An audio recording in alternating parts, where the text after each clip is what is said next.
Okay, when you get ready to do this, make sure you do one hinge at a time. I'm going to work on this hinge first, get that all set before taking the bottom one, the middle one off. Or you can take the middle one off first, do that one, and then do the top one. I don't know what I was doing. First time back here on the island, my mind was in other places. I took this one off, and then I undid this one, and it was only held by the bottom one. And this door was heavy, and it came down and whacked me really good on the side of, on the top of my head, actually. And I was hoping I wasn't bleeding, and I'm not. There's a big old bump right there. After it happened, I thought, oh, please don't let it be bleeding all down my face. And I looked in the mirror, and sure enough, nothing was there, and I thank goodness for that. So I got everything back up. I had to put some longer screws in and everything, and I've already done this one. I had to lift the door back up in there, and I already got that one there. I've already got the big screws into the back, and then on these screws, these were stripping too, and so I put, see, these two screws here go into the wood, right? These two just go into the sheetrock behind the door jamb. So I put 1 5/8" screws there. I put 2 1/2" screws there, just to keep that tight. But remember, once you tighten up the jamb with your 3" screws on the back side, there's no way you're going to push this in any other than anywhere tighter than the wood. You're not gonna think, okay, I'll just suck the hinge and push it right in, because you can't. The other screws are already in there. It's already holding it. And if you think that you're going to do it by just putting 2 long 3" screws here and drive this in and suck the jamb over, it just very seldom works that way, because now you're trying to push this whole thing in rather than a direct screw into the wood behind there and behind there. Does that make sense? I've tried it and it really doesn't work. Okay, so now I get to start working on that top one, and I'm going to take I've got 3" long screws. Okay, and I'm going to take a drill bit, and I'm using an 1/8" drill bit. I could use just something just a hair smaller. And when I put it in my drill, what I want to do is just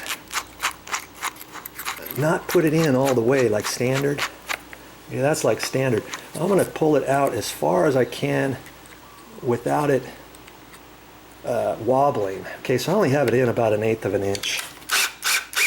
Okay, now that drill bit's a little bit longer, and that's as far as I'm going to be able to go. The rest of this is going to have to suck in on its own.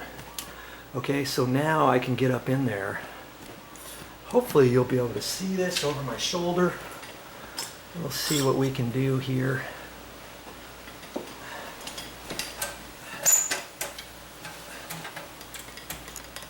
I'm going to drill right down here in the corner and kind of slightly angle. And most drills have a 1 and 2, a slow speed and a high speed. I had it on low. I'm going to put it on high. Right up here in the corner. That's it for that. Now I can take that out. I just hold it. Ooh, that's hot. Okay, now I can put my drill, my little extension piece on there, and I can if I want, I can now push this on number 1. That's low, so I can drive that screw in. Because if you do it on high, you might not be able to get it in all the way. Okay, 3" screws.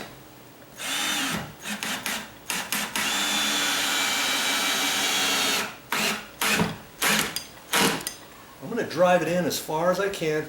You hear it kind of chuck, so I'm going to put it a little bit tighter because I had it on 19, and drills have that. So if you hear your drill chuck like that, like that, you just tighten it up. See, if I have this on low, I have it right there. I can hang on to this and it's going to chatter. See? You get like that and you think, man, I can't tighten it up anymore. What's the deal? Just tighten this up. And see, I usually keep it. See that line there? That's like for drilling, like for drill bits and stuff. I usually keep it just beyond that, just behind that. See, so I have it at 22, and I could do it at 23, okay? That's how you do that. And instead of making the screws just flush, drive it in as far as you can because that's going to suck it in. There's a finish nail right above this, and there's probably a shim back in there. Let me show you that. See on the jamb, right there, there's a finish nail, and so chances are there's a shim right there. Same thing down here. See, they had a shim right across there because there's the nail. I sucked it in. And see, it's already kind of pooching out. I'm gonna have to take a putty knife, hold it there, and then tap it with my hammer so I don't make a mark. You see? So I'm hoping there's just a little bit of slop. Sometimes there is when you put the shims in there, that it'll hold everything until you get all your trim up and all that, and then you're fine.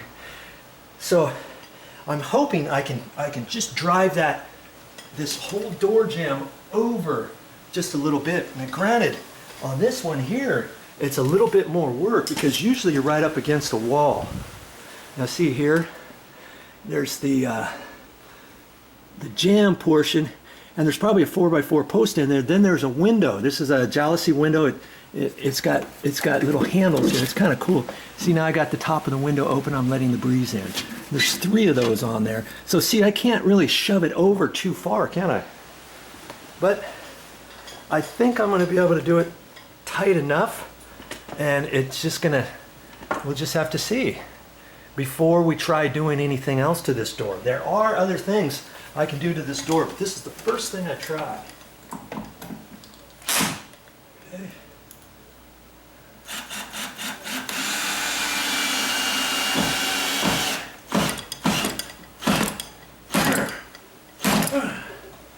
Okay, that's the first thing I try. Now, I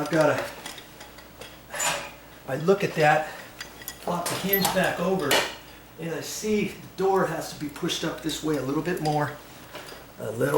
So I'm going to take this here, and I'm going to kind of lift up on the door as best I can and tap this under. Look at that. That'd be